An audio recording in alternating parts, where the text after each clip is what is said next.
Good afternoon, everybody. Have a seat. Today I had a chance to speak with John Boehner and congratulated Mitch McConnell on becoming the next Senate Majority Leader. And I told them both that I look forward to finishing up this Congress's business and then working together for the next 2 years to advance America's business. And I very much appreciated Leader McConnell's words last night about the prospect of working together to deliver for the American people. On Friday, I look forward to hosting the entire Republican and Democratic leadership at the White House to chart a new course forward. Obviously, Republicans had a good night, and they deserve credit for running good campaigns. Beyond that, I'll leave it to all of you and the professional pundits to pick through yesterday's results. What stands out to me, though, is that the American people sent a message, one that they've sent for several elections now. They expect the people they elect to work as hard as they do. They expect us to focus on their ambitions and not ours. They want us to get the job done. All of us in both parties have a responsibility to address that sentiment. Still, as president, I have a unique responsibility to try and make this town work. So to everyone who voted, I want you to know that I hear you. To the 2/3 of voters who chose not to participate in the process yesterday, I hear you too. All of us have to give more Americans a reason to feel like the ground is stable beneath their feet, that the future is secure, that there's a path for young people to succeed, and that folks here in Washington are concerned about them. So I plan on spending every moment of the next 2+ years doing my job the best I can to keep this country safe and to make sure that more Americans share in its prosperity. Now, this country's made real progress since the crisis 6 years ago. The fact is, more Americans are working. Unemployment has come down. More Americans have health insurance. Manufacturing has grown. Our deficits have shrunk. Our dependence on foreign oil is down, as are gas prices. Our graduation rates are up. Our businesses aren't just creating jobs at the fastest pace since the 1990s. Our economy is outpacing most of the world. But we've just got to keep at it until every American feels the gains of a growing economy where it matters most, and that's in their own lives. Obviously, much of that will take action from Congress. And I'm eager to work with the new Congress to make the next 2 years as productive as possible. I'm committed to making sure that I measure ideas not by whether they are from Democrats or Republicans, but whether they work for the American people. And that's not to say that we won't disagree over some issues that we're passionate about. We will. Congress will pass some bills I cannot sign. I'm pretty sure I'll take some actions that some in Congress will not like. That's natural. That's how our democracy works. But we can surely find ways to work together on issues where there's broad agreement among the American people. So I look forward to Republicans putting forward their governing agenda. I will offer my ideas on areas where I think we can move together to respond to people's economic needs. So just take one example. We all agree on the need to create more jobs that pay well. Traditionally, both parties have been for creating jobs rebuilding our infrastructure, our roads, bridges, ports, waterways. I think we can hone in on a way to pay for it through tax reform that closes loopholes and makes it more attractive for companies to create jobs here in the United States. We can also work together to grow our exports and open new markets for our manufacturers to sell more American-made goods to the rest of the world. And that's something I'll be focused on when I travel to Asia next week. We all share the same aspirations for our young people. And I was encouraged that this year Republicans agreed to investments that expanded early childhood education. I think we've got a chance to do more on that front.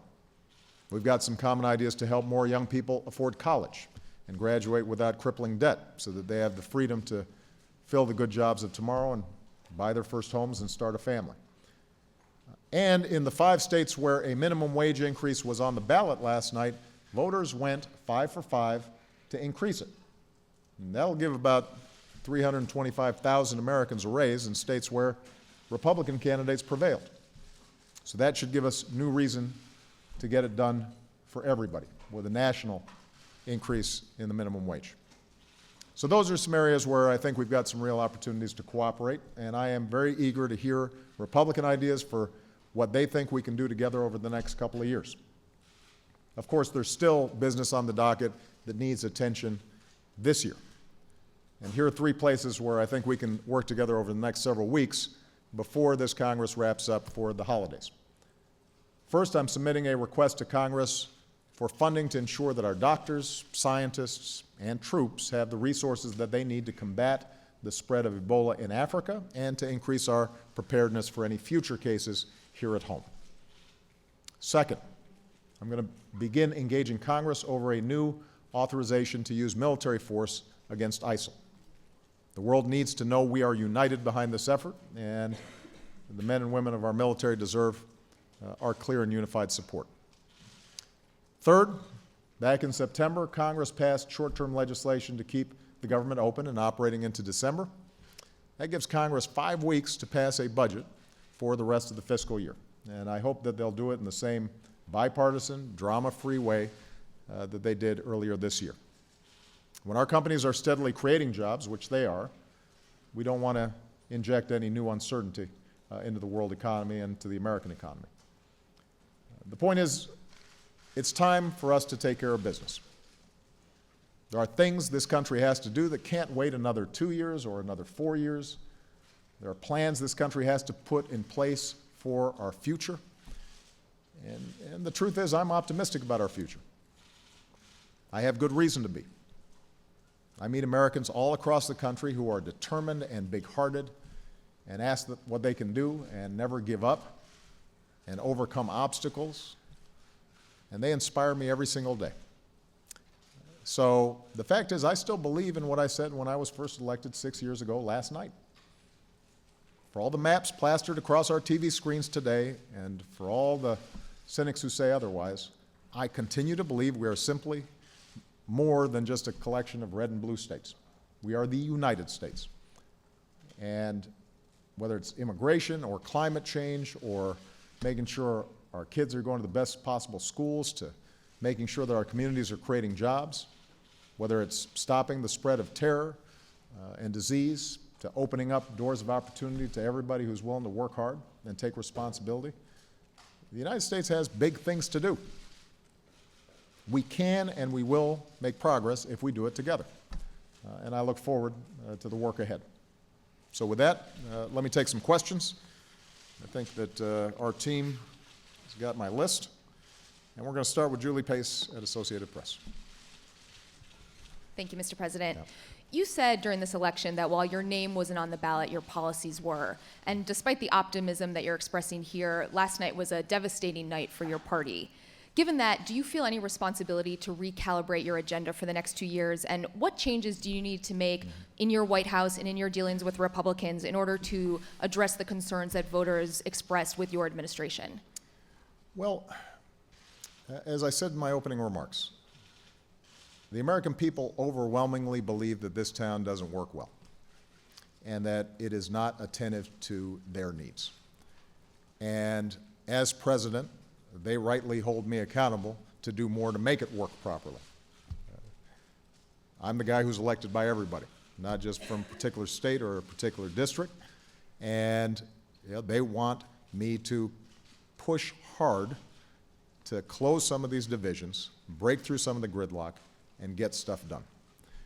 So the most important thing I can do is just get stuff done and help Congress get some things done. In terms of agenda items, though, Julie, if you look, as I just mentioned, to a minimum wage increase, for example, that's something I talked about a lot during the campaign. Where voters had a chance to vote directly on that agenda item, they voted for it. And so I think it'd be hard to suggest that people aren't supportive of it. We know that the surveys consistently say they want to see that happen. The key is to find areas where the agenda that I've put forward, one that I believe will help strengthen the middle class and create more ladders of opportunity into the middle class and improve our schools and make college more affordable to more young people and make sure that we're growing faster as an economy and we stay competitive, the key is to make sure that those ideas that I have overlap somewhere with some of the ideas that Republicans have. There's not going to be perfect overlap. I mean, there are going to be some ideas that I've got that I think the evidence backs up would be good for the economy. And Republicans disagree. They're not going to support those ideas. But I'm going to keep on arguing for them because I think they're the right thing for the country to do. There are going to be some ideas that they've got that they believe will improve the economy or create jobs that, from my perspective, isn't going to help middle-class families improve their economic situation. So I probably won't support theirs. But I do think there are going to be areas where we do agree on infrastructure, on making sure that we're boosting American exports. And part of my task then is to reach out to Republicans, make sure that I'm listening to them. I'm looking forward to them putting forward a very specific agenda in terms of what they would like to accomplish. Let's compare notes in terms of what I'm looking at and what they're looking at. And let's get started on those things where we agree. Even if we don't agree 100%, let's get started on those things where we agree 70, 80, 90%. And if we can do that and build up some trust and improve how processes work in Washington, then I think that's going to give the American people a little bit more confidence that, in fact, their government is looking after them. But is there anything specific that you feel like you and your administration need to change, given this disastrous election for your party and the message that voters sent? Julie, I think every single day I'm looking for how can we do what we need to do better. Whether that is delivering basic services the government provides to the American people, whether that is our capacity to work with Congress so that they're passing legislation, whether it's how we communicate with the American people about what our priorities and vision is. We are constantly asking ourselves questions about, how do we make sure that we're doing a better job? And that's not going to stop. I think that every election is a moment for reflection. I think that everybody in this White House is going to look and say, all right, what do we need to do differently?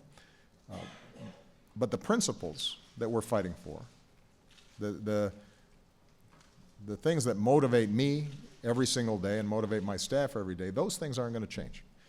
There's going to be a consistent focus on how do we deliver more opportunity to more people in this country, how do we grow the economy faster, how do we put more people back to work.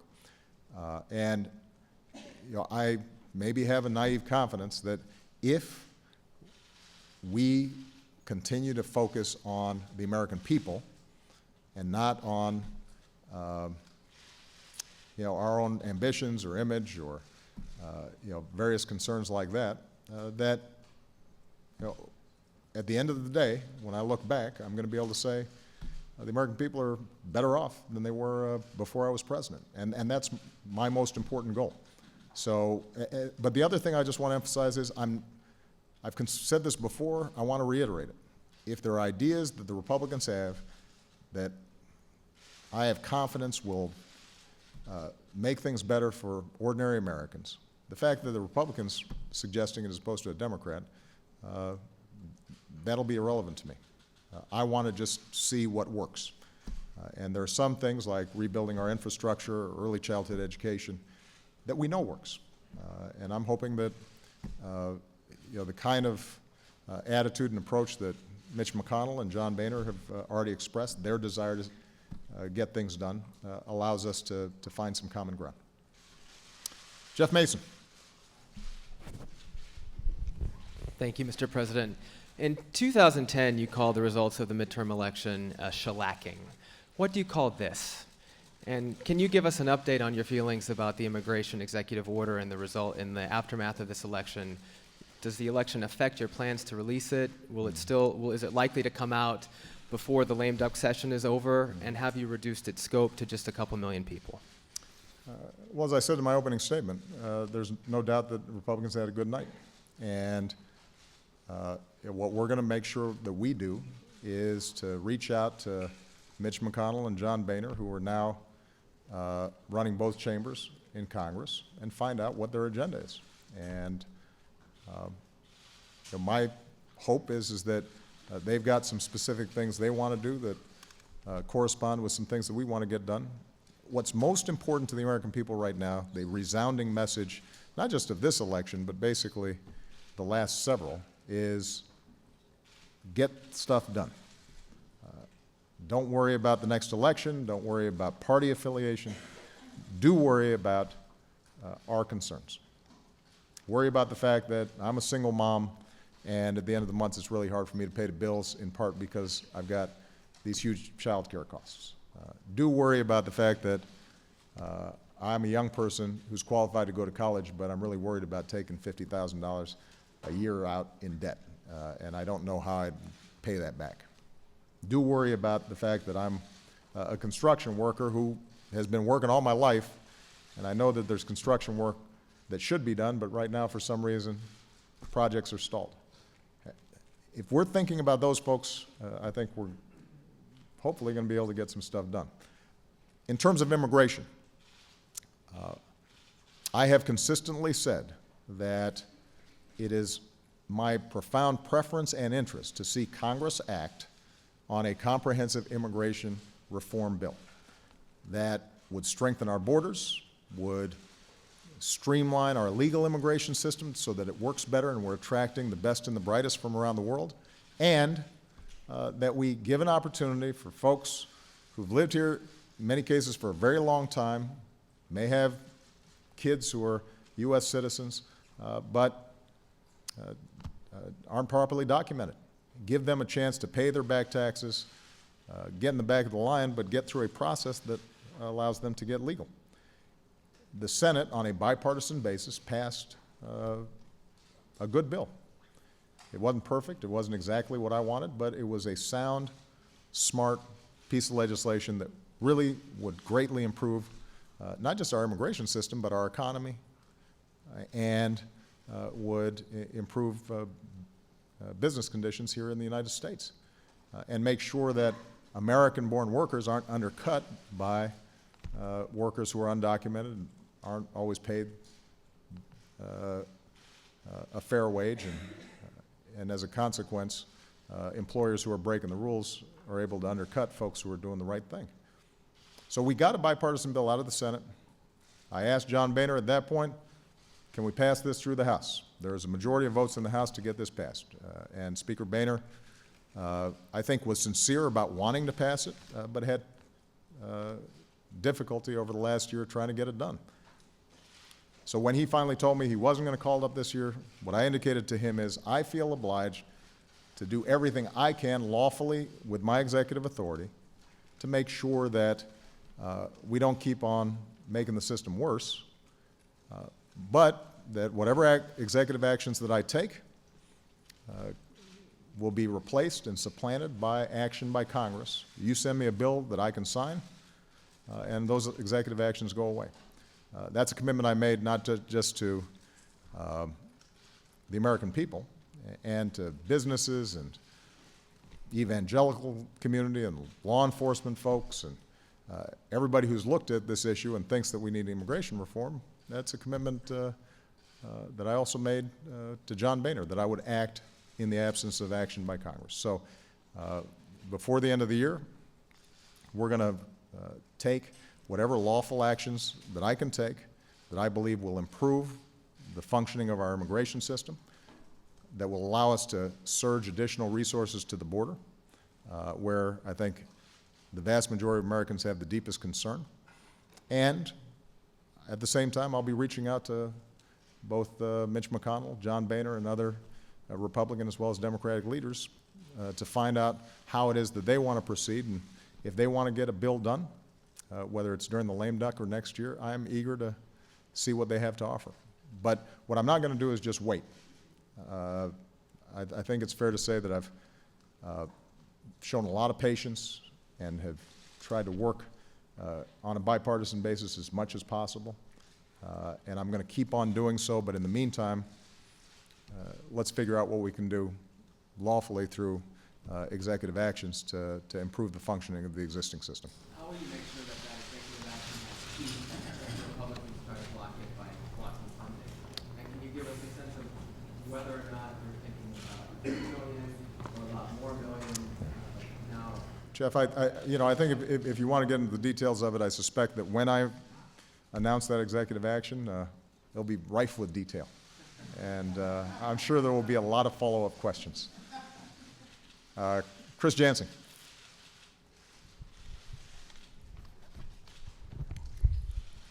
Thank you, Mr. President. I want to follow up on a couple of things and start with immigration. And are you concerned that if you sign an executive order on immigration before the end of the year, it will scuttle whatever chances there may be for there to be some sort of compromise on the issues that you talked about? And I wonder that given this unhappy electorate clearly, and they seem to be disappointed with both sides pretty much, why they punish the Democrats more than the Republicans by far? Well, as I said, when it comes to the political analysis, that's your job. But what is also true is I am the President of the United States. And I think, understandably, people are going to ask for greater accountability and more responsibility from me than from anybody else in this town. Appropriately so. And I welcome that. And the commitment that I will make to the American people and the way I've tried to conduct myself throughout this presidency is that I'm going to wake up every single day doing my absolute best to deliver for them. And there are areas where we've made real progress. I think economically I can look back and there is no doubt that on almost every measure we are better off economically than we were when I took office. But what is also true is there's still a lot of folks out there who are anxious and are hurting and are having trouble making ends meet or are worried about their children's future. And it's my job to give them some confidence that this town can work to respond to some of those worries that folks have. And we haven't done a good enough job convincing them of that. And I understand that. If they've been watching Washington over the last 2-4 years, what they've seen is a lot of arguing and a lot of gridlock, but not a lot of concrete actions, at least legislatively, that have made a difference in their lives. And so we've got to make sure that we do a better job, and I'm committed to doing that. On immigration, I know that concerns have been expressed that, well, if you do something through executive actions, even if it's within your own authorities, that that'll make it harder to pass immigration reform. I just have to remind everybody, I've heard that argument now for a couple of years. This is an issue I actually wanted to get done in my first term, and we didn't see legislative action. And in my second term, I made it my top legislative priority. We got really good work done by a bipartisan group of senators, but it froze up in the House. And I think that the best way, if folks are serious about getting immigration reform done, is going ahead and passing a bill and getting it to my desk. And then the executive actions that I take go away. They're superseded by the law that is passed. And I will engage any member of Congress who's interested in this, in how we can shape legislation that will be a significant improvement over the existing system. But what we can't do is just keep on waiting. There's a cost to waiting. There's a cost to our economy. It means that resources are misallocated. When the issue of unaccompanied children cropped up during this summer, there was a lot of folks who perceived this as a major crisis in our immigration system. Now, the fact is that those numbers have now come down, and they're approximately where they were a year ago or 2 years ago or a year before that. But it did identify a real problem in a certain portion of the border where we got to get more resources. But those resources may be misallocated, separating families right now that most of us, most Americans would say probably we'd rather have them just pay their back taxes, pay a fine, learn English, get to the back of the line, but we'll give you a pathway where you can be legal in this country. So where I've got executive authorities to do that, we should get started on that. But I want to emphasize once again, if in fact Republican leadership wants to see an immigration bill passed, they now have the capacity to pass it, and hopefully engaging with me and Democrats in both the House and the Senate, it's a bill that I can sign because it addresses the real concerns that are out there. And the sooner they do it, from my perspective, the better. Jonathan Karl. Thank you, Mr. President. Mitch McConnell's been the Republican leader for 6 years, as long as you've been president. But his office tells me that he's only met with you one-on-one once or twice during that entire 6-year period. So I'm wondering, as somebody who came to Washington promising to end the hyper-partisanship that was here long before you became president, but's gotten worse since you got here, was it a mistake for you to do so little to develop relationships with the Republicans in Congress? I think that every day I'm asking myself, are there some things I can do better? And you know, I'm going to keep on asking that every single day. The fact is that most of my interactions with members of Congress have been cordial and they've been constructive. Oftentimes, though, we just haven't been able to actually get what's discussed in a leadership meeting through caucuses in the House and the Senate to deliver a bill. The good news is that now Mitch McConnell and John Boehner are from the same party. I think they can come together and decide what their agenda is. They've got sufficient majorities to make real progress on some of these issues. And you know, I'm certainly going to be spending a lot more time with them now because that's the only way that we're going to be able to get some stuff done. And I take them at their word that they want to produce. They're in the majority. They need to present their agenda. I need to put forward my best ideas. I think the American people are going to be able to watch us, and they're paying attention to see whether or not we're serious about actually compromising and being constructive.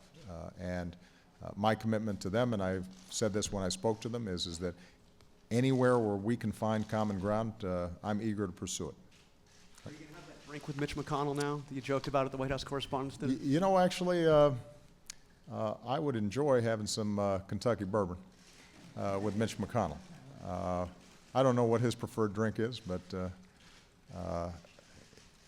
you know, my interactions with Mitch McConnell, he has always been very straightforward with me. To his credit, he has never made a promise that he couldn't deliver. And you know, he knows the legislative process well. He obviously knows his caucus well. You know, he's always given me, I think, realistic assessments of what he can get through his caucus and what he can't. And so I think we can have a productive relationship. Phil Mattingly.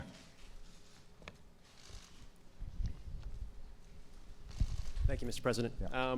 Another deadline coming up is on your negotiators by November 24th. Have to figure out if they're going to reach a deal with Iran on a nuclear a nuclear agreement. I'm interested what your current perspective is on how those negotiations are going.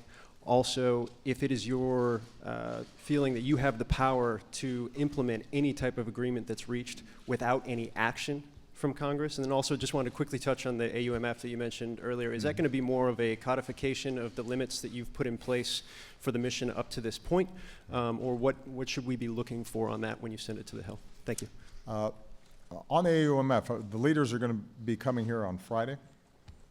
It'll be an expanded group, not just the 4 leaders, but a larger group who all have an interest in the issues we're discussing today. And I'm actually going to invite Lloyd Austin, the CENTCOM commander, to make a presentation about how our fight against ISIL is proceeding. And I think to answer questions and assure that Congress is fully briefed on what we're doing there. With respect to the AUMF, we've already had conversations with members of both parties in Congress, and the idea is to right-size and update whatever authorization Congress provides to suit the current fight rather than previous fights. In 2001, after the heartbreaking tragedy of 9/11, we had a very specific set of missions that we had to conduct, and the AUMF was designed to pursue those missions. With respect to Iraq, there was a very specific AUMF. We now have a different type of enemy. The strategy is different, how we partner with Iraq and other Gulf countries and the international coalition. That has to be structured differently. So it makes sense for us to make sure that the authorization from Congress reflects what we perceive to be not just our strategy over the next 2 or 3 months, but our strategy going forward. It'll be a process of listening to members of Congress as well as us presenting what we think needs to be the set of authorities that we have, and I'm confident we're going to be able to get that done. And that may just be a process of us getting it started now. It may carry over into the next Congress. On Iran, because of the unprecedented sanctions that we put in place that really did have a crippling effect on Iran's economy, they've come to the table and they've negotiated seriously around providing assurances that they're not developing a nuclear weapon for the first time. And they have abided by the interim rules. We have been able to freeze their program, in some cases reduce the stockpile of nuclear material that they already had in hand. And the discussions, the negotiations have been constructive. The international community has been unified and cohesive. There haven't been a lot of cracks in our alliance. Even countries where we have some differences, like Russia, have agreed with us and have worked with us cooperatively in trying to find ways to make sure that we can verify and have confidence going forward that Iran doesn't have the capacity to develop a nuclear weapon that could not only threaten friends of ours like Israel, trigger a nuclear arms race in the region, but could, over the long term, potentially threaten us. Whether we can actually get a deal done, we're going to have to find out over the next 3 to 4 weeks. We have presented to them a framework that would allow them to meet their peaceful energy needs, and if in fact what their leadership says, that they don't want to develop a nuclear weapon, if that is in fact true, then they've got an avenue here to provide that assurance to the world community and in a progressive, step-by-step, verifiable way, allow them to get out from under sanctions so that they can re-enter as full-fledged members of the international community. But they have their own politics, and there's a long tradition of mistrust between the two countries.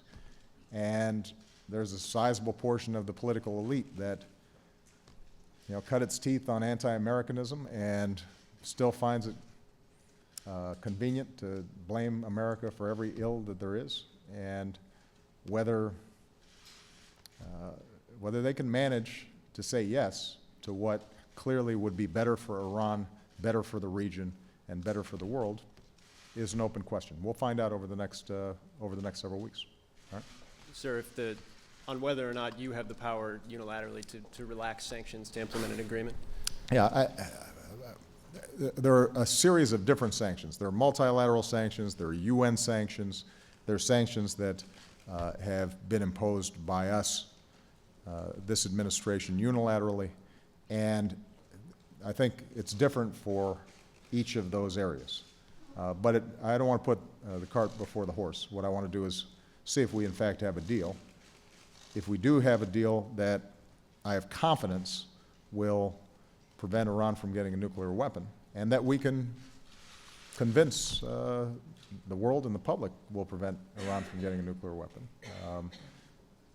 Then, it'll be time to engage in Congress, and I think that we'll be able to make a strong argument to Congress that this is the best way for us to avoid a nuclear Iran, that it will be more effective than any other alternatives we might take, including military action. But that requires it being a good deal. And I've said consistently that I'd rather have no deal than a bad deal, because what we don't want to do is lift sanctions and provide Iran legitimacy, but not have the verifiable mechanisms to make sure that they don't break out and produce a nuclear weapon. Okay. Ed Henry. I missed you guys. I haven't done this in a while. I know, I've missed you. Yeah. Thank you, Mr. President. I haven't heard you say a specific thing during this news conference that you would do differently. You've been asked it a few different ways. I understand you're going to reach out, but you've talked about doing that before. It's almost like you're doubling down on the same policies and approach you've had for 6 years. So my question is, why not pull a page from the Clinton playbook and admit you have to make a much more dramatic shift in course for these last 2 years? And on ISIS, there was a pretty dramatic setback in the last few days with it appearing that the Syrian rebels have been routed. There are some Gitmo detainees who have rejoined the battlefield, helping ISIS and other terror groups, is what the reports are suggesting. So my question is, are we winning? Well, I think it's too early to say whether we are winning, because, as I said at the outset of the ISIL campaign, this is going to be a long-term plan to solidify the Iraqi government, to solidify their security forces, to make sure that in addition to our air cover, that they have the capacity to run a ground game that pushes ISIL back from some of the territories that they had taken, that we have a strong international coalition that we've now built, but that they are on the ground providing the training, providing the equipment, providing the supplies that are necessary for Iraqis to fight on behalf of their territory. And what I also said was that in Syria, that's been complicated and that's not going to be solved anytime soon. Our focus in Syria is not to solve the entire Syria situation, but rather to isolate the areas in which ISIL can operate. And there is no doubt that because of the extraordinary bravery of our men and women in uniform and the precision of our pilots and the strikes that have taken place, that ISIL is in a more vulnerable position, and it is more difficult for them to maneuver than it was previously. Now, there is a specific issue about trying to get a moderate opposition in Syria that can serve as a partner with us on the ground. That's always been the hardest piece of business to get done. There are a lot of opposition groups in Syria along a spectrum, from radical jihadists who are our enemies to folks who believe in inclusive democracy and everything in between. They fight among each other. They are fighting the regime. And what we're trying to do is to find a core group that we can work with, that we have confidence in, that we've vetted, that can help in regaining territory from ISIL, and then ultimately serve as a responsible party to sit at the table in eventual political negotiations that are probably some ways off in the future. That's always been difficult. As you know, one of the debates has consistently been, should the Obama administration provide more support to the opposition? Could that have averted some of the problems that are taking place in Syria? And as I've said before, part of the challenge is it's a messy situation. This is not a situation where we have one single, unified, broad-based, effective, reliable. No, let me answer the question, Ed. What we are going to continue to test is, can we get a more stable, effective, cohesive, moderate opposition? But that's not the sole measure of whether we are, quote unquote, winning or not. Remember, our first focus, Ed, here is to drive ISIL out of Iraq. And what we're doing in Syria is first and foremost in service of reducing ISIL's capacity to resupply and send troops and then run back in over the Syrian border to eventually reestablish a border between Iraq and Syria so that slowly Iraq regains control of its security and its territory. That is our number one mission. That is our number one focus. There are aspects of what's going on in Syria that we've got to deal with in order to reduce the scope of ISIL's operations. So, for example, our support for Kurds in Kobani, where they've been able to hold off ISIL and where we've been able to effectively strike ISIL positions consistently. That's not just because we're trying to solve a Syria problem. That's also because it gives us an opportunity to further weaken ISIL so that we can meet our number one mission, which is Iraq. In terms of things to do differently, I guess, Ed, the question you're asking is one actually I think I have answered. If you're asking about personnel or if you're asking about position on issues or what have you, then it's probably premature because I want to hear what Ed, what I'd like to do is to hear from the Republicans to find out what it is that they would like to see happen. And what I'm committing to is making sure that I am open to working with them on the issues where they think that there's going to be cooperation. Now, that isn't a change because I've suggested to them before that where they think there's areas of cooperation, I'd like to see us get some things done. But the fact that they now control both chambers of Congress, I think, means that perhaps they have more confidence that they can pass their agenda and get a bill on my desk. It means that negotiations end up perhaps being a little more real because they have larger majorities, for example, in the House, and they may be able to get some things through their caucuses that they couldn't before. But the bottom line that the American people want to know, and that I'm going to repeat here today, is that my number one goal, because I'm not running again, I'm not on the ballot, I don't have any further political aspirations. My number one goal is just to deliver as much as I can for the American people in these last 2 years. And wherever I see an opportunity, no matter how large or how small, to make it a little bit easier for a kid to go to college, make it a little more likely that somebody's finding a good paying job, make it a little more likely that somebody has high quality health care. Even if I'm not getting a whole loaf, I'm interested in getting whatever legislation we can get passed that adds up to improved prospects and an improved future for the American people. Sam Stein. Thank you, Mr. President. Following the elections, congressional Republicans are pushing once again for major reforms to your Health Care Act.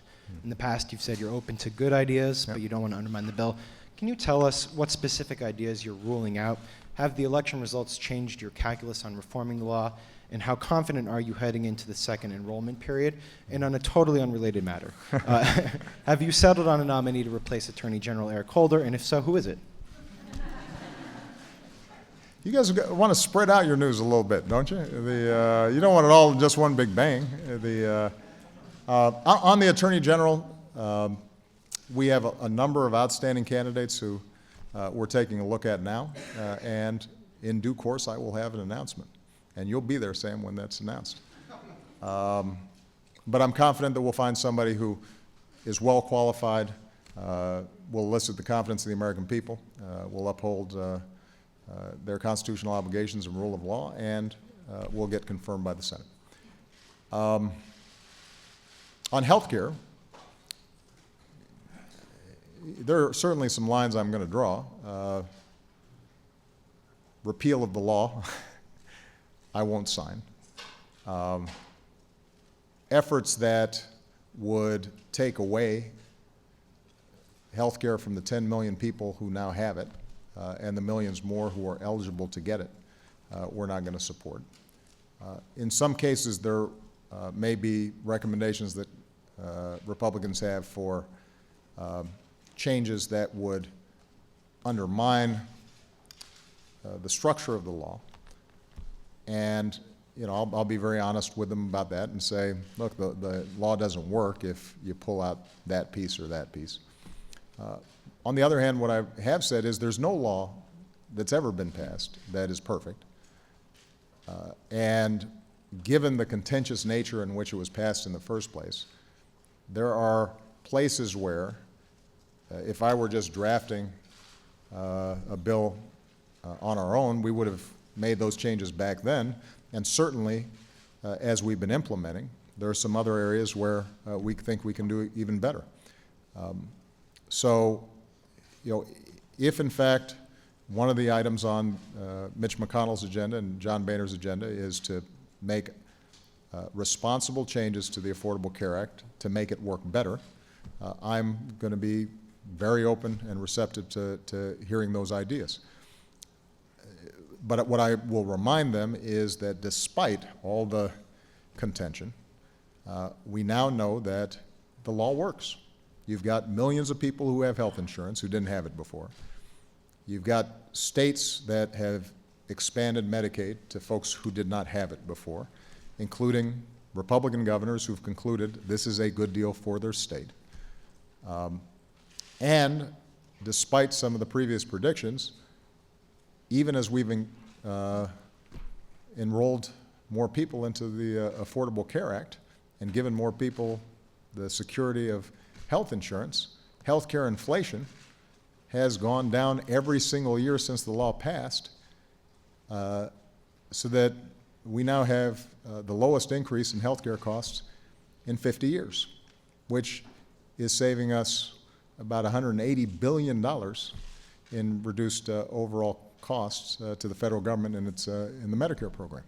So we are, I think, really proud of the work that's been done, but there's no doubt that there are areas where we can improve it. So I'll look forward to seeing what list they've got of improvements. Is the individual mandate one of those lines you can't cross?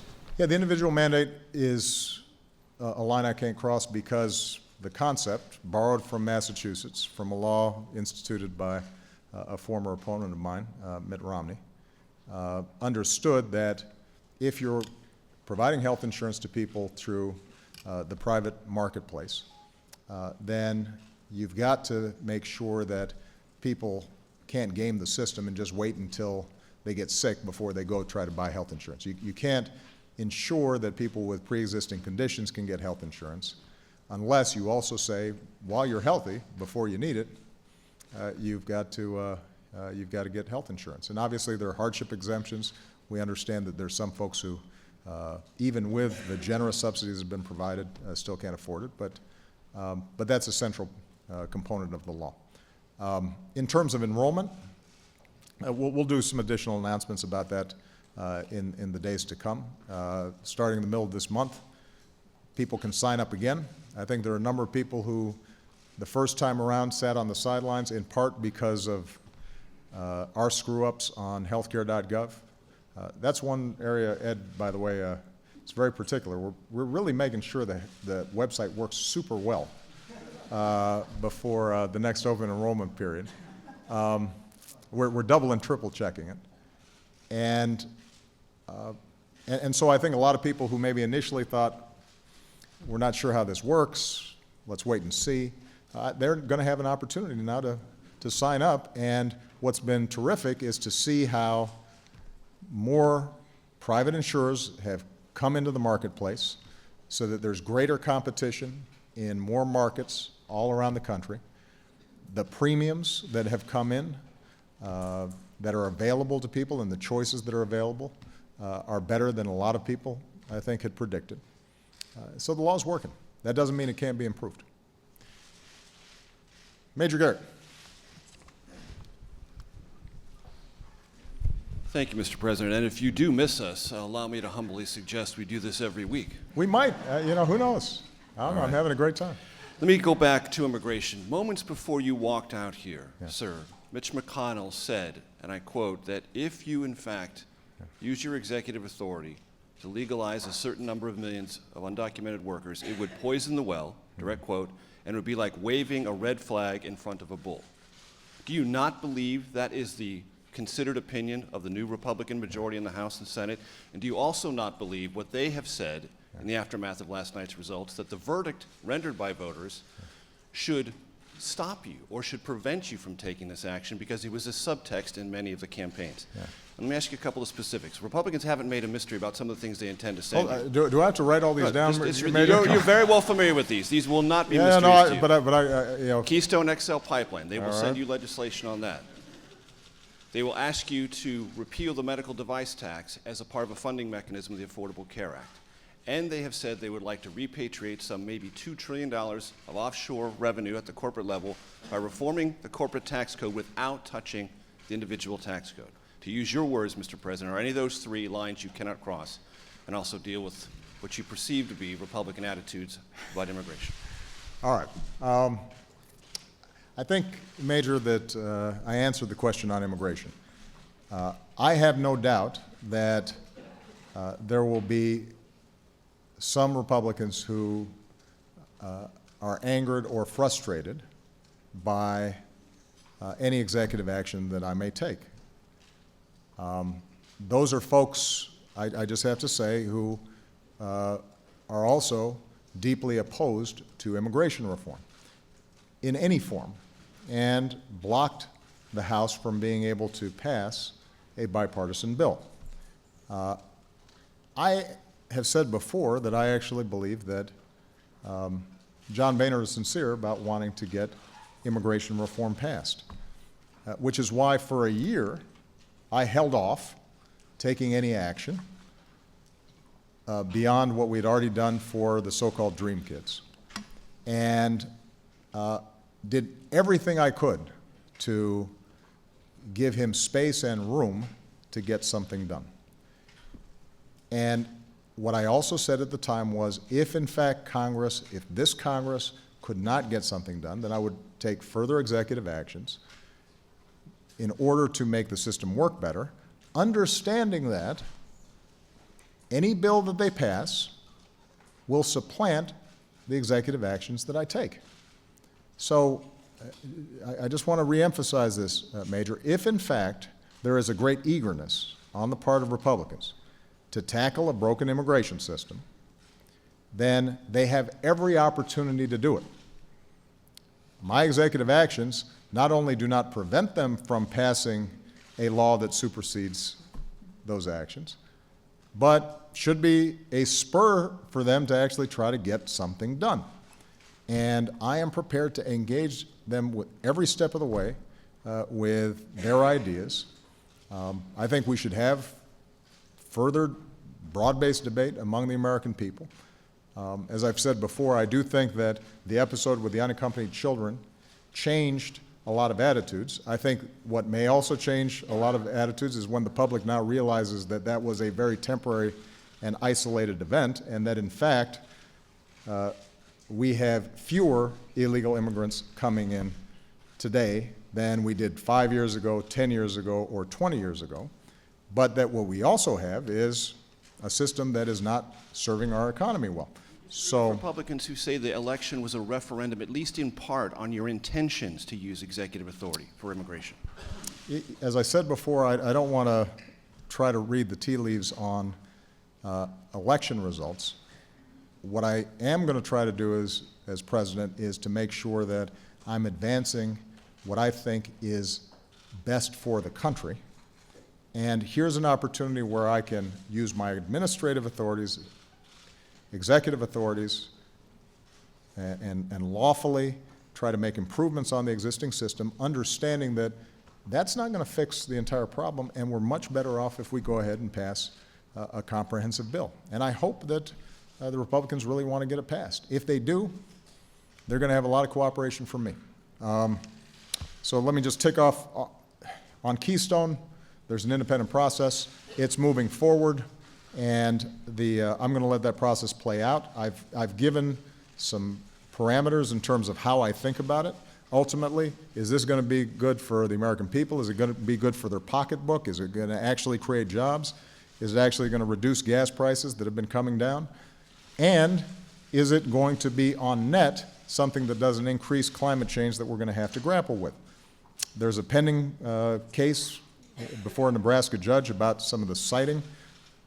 The process is moving forward, and I'm just going to gather up the facts. I will note, while this debate about Canadian oil has been raging, keep in mind this is Canadian oil, this isn't U.S. oil. While that debate has been raging, we've seen some of the biggest increases in American oil production and American natural gas production in our history.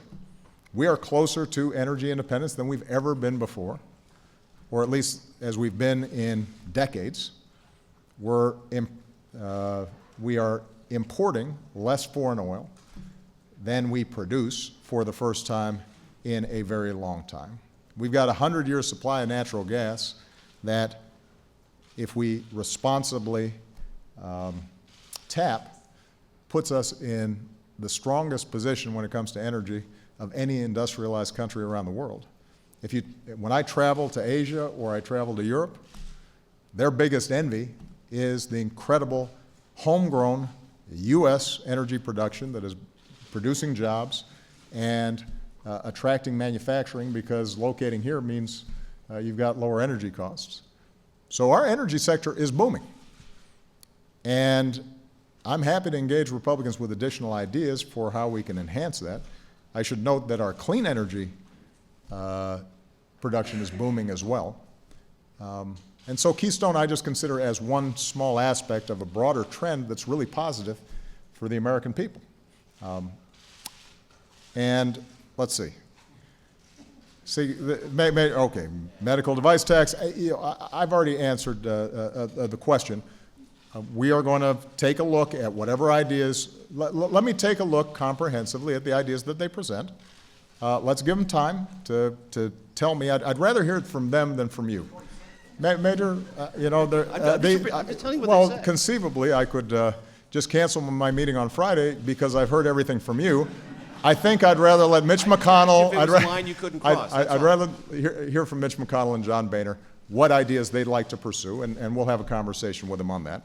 On repatriation, I said in my opening remarks that there is an opportunity for us to do a tax reform package that is good for business, good for jobs, and can potentially finance infrastructure development here in the United States. Now, the devil's in the details. So I think conceptually, it's something where we may have some overlap, and I'm very interested in pursuing ideas that can put folks to work right now in roads and bridges and waterways and ports and a better air traffic control system.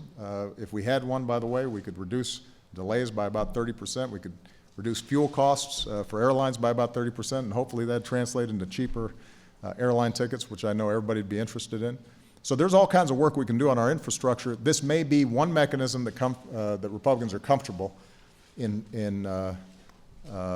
financing those kinds of efforts. So that'll be part of the discussion that I think we're prepared for on Friday and then in the weeks to come leading into the new Congress. Whew. Major works me, man. Jim Acosta. Thank you, Mr. President. I know you don't want to read the tea leaves, but it is a fact that your party rejected you in these midterms. By and large, they did not want you out on the campaign trail in these key battleground states. How do you account for that? And your aides have said that this is the fourth quarter of your administration. But I don't know if you saw the morning talk shows, but there were several potential candidates for 2016 who are out there already. Is the clock ticking? Are you running out of time? How much time do you have left? And what do you make of the notion that you're now a lame duck? Well, traditionally, after the last midterm of a two-term presidency, since I can't run again, that's the label that you guys apply. Here's what I tell my team. I told them this last week, and I told them this morning. we have this incredible privilege of being in charge of the most important organization on earth. The U.S. government and our military and everything that we do for good around the world. And there's a lot of work to be done to make government work better, to make Americans safer, to make opportunity available to more people, for us to be able to have a positive influence in every corner of the globe, the way we're doing right now in West Africa. And I'm going to squeeze every last little bit of opportunity to help make this a world a better place over these last 2 years. And some of that is going to be what we can do administratively, and simple things like how do we make customer service better in every agency? Are there things that we can do to streamline how our veterans access care? Are there better ways that we can make businesses understand the programs that are available to them to promote their business or exports? So there's a whole bunch of stuff to do on that front, and as I said before, there's going to be opportunities to work with Democrats and Republicans on Capitol Hill to get laws done. And if you look at the history of almost every president, those last 2 years, all kinds of stuff happens. In some cases, stuff that we couldn't predict. The one thing I'm pretty confident about, Jim, is I'm going to be busy for the next 2 years. And the one thing that I want the American people to be confident about is that every day I'm going to be filling up my time trying to figure out how I can make their lives better. And if I'm doing that, at the end of my presidency, I'll say we played that fourth quarter well, and we played the game well. And the only difference between, I guess, basketball and politics is that the only score that matters is how'd somebody else do, not how you did. And that's the score I'm keeping. Am I going to be able to look back and say, are more people working? Are their bank accounts better? Are more kids going to college? Is housing improved? Is the financial system more stable? Are younger kids getting a better education? Do we have greater energy independence? Is the environment cleaner? Have we done something about climate change? Have we dealt with an ongoing terrorist threat and helped to bring about stability around the world? And those things, every single day, I've got an opportunity to make a difference on those fronts. You're not satisfied Which where is you are now. absolutely not. I wouldn't be satisfied as long as I'm meeting somebody who doesn't have a job and wants one. I'm not going to be satisfied as long as there's a kid who writes me a letter and says, I got $60,000 worth of debt and I don't know how to pay it back. And the American people aren't satisfied. So, I want to do everything I can to deliver for them. And how about Democrats? The fact that they kept you out of these battleground states, is that trying to bug you a little bit? Listen, as I think some of you saw when I was out in the campaign trail, I love campaigning. I love talking to ordinary people. I love listening to their stories. I love shaking hands and getting hugs and just seeing the process of democracy and citizenship manifest itself during an election. But I'm also a practical guy, and ultimately, every candidate out there had to make their own decisions about what they thought would be most helpful for them. And I wanted to make sure that I'm respectful of their particular region, their particular state or congressional district, and if it was more helpful for them for me to be behind the scenes, I'm happy to do it. I don't have, I'll let other people analyze that. But what I will emphasize is that one of the nice things about being in the 6th year of your presidency is you've seen a lot of ups and downs, and you've gotten more than your fair share of attention. You know, I've had the limelight, and there have been times where the requests for my appearances were endless. There have been times where politically we were down, and it all kind of evens out, which is why what's most important, I think, is keeping your eye on the ball, and that is, are you actually getting some good done? Scott Horsley, last question. Thank you, Mr. President. You mentioned that where your policies actually were on the ballot, they often did better than members of your party. Does that signal some shortcoming on your part or on the party's part in framing this election and communicating to the American people what it is that Democrats stand for? You know, I do think that you know, one area where I know we're constantly experimenting and trying to do better is just making sure that people know exactly what it is that we're trying to accomplish and what we have accomplished in clear ways that people can that understand how it affects them. And you know, I think the minimum wage, I talked about a lot on the campaign trail, but you know, I'm not sure it penetrated well enough to make a difference. Part of what I also think we've got to look at is the 2/3 of people who were eligible to vote and just didn't vote.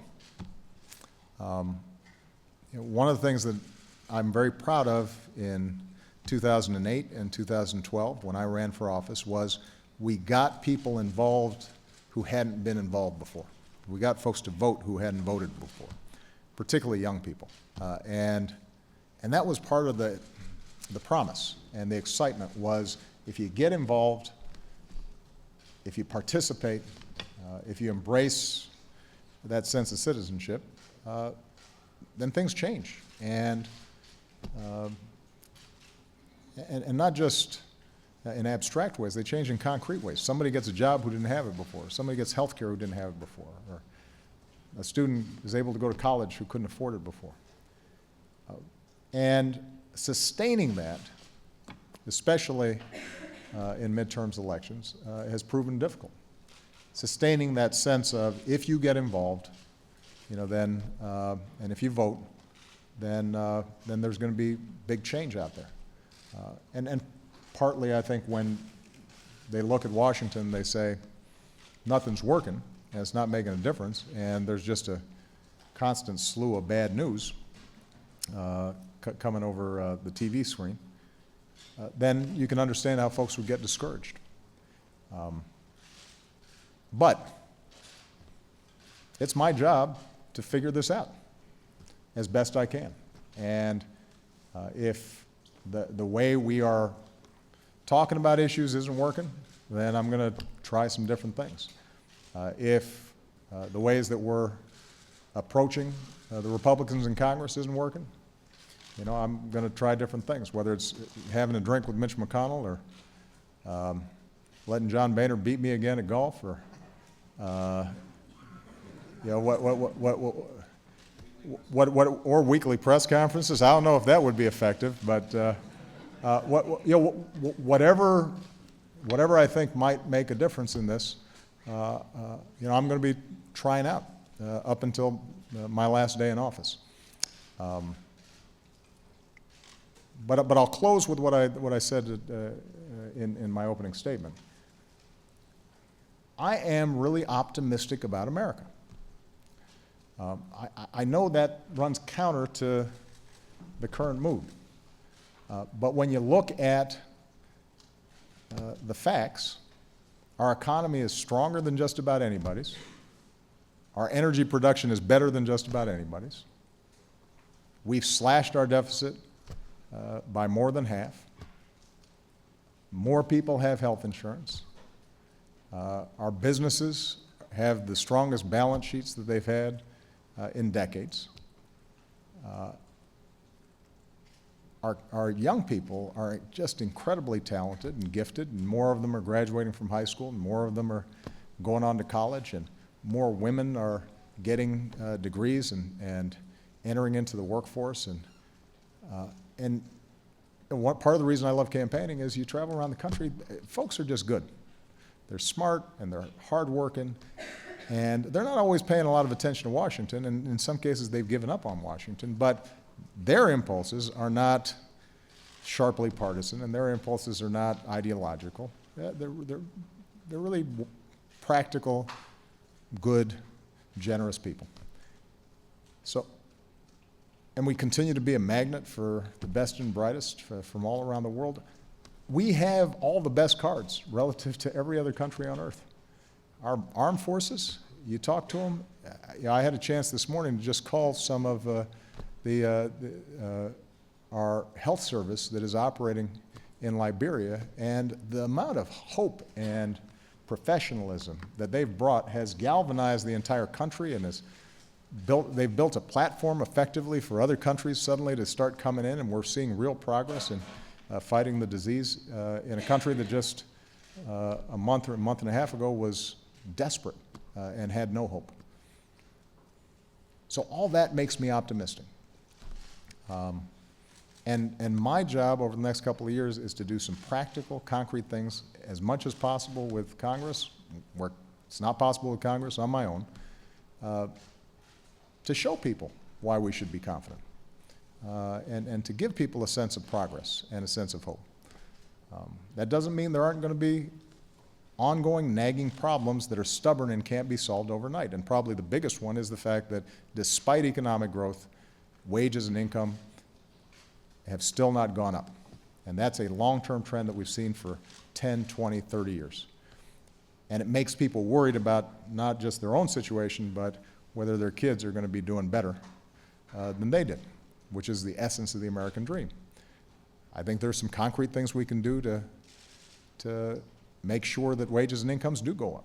Minimum wage in those 5 states was a good start. But